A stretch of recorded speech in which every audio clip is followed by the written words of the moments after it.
বুঝছেন?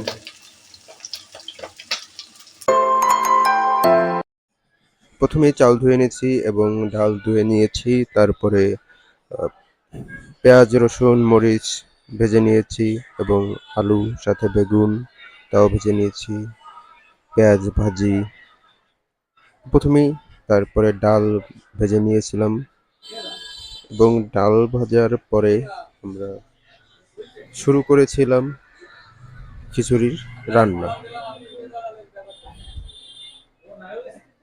ডাল এবং চাল একসাথে মিশিয়ে তারপরে সেটা ভালো মতো নাড়িয়ে মিশিয়ে সকল মশলাপাতি দিয়ে পানি দিয়ে নিয়েছি, তারপরে মাছ ভাজতে শুরু করলাম। বুঝছেন?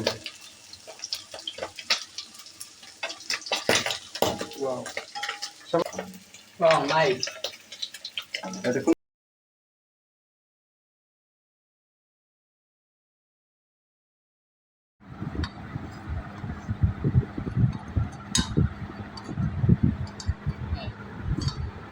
এই তো তুমি দেখো ছোট ছোট করে দিচ্ছি আমি।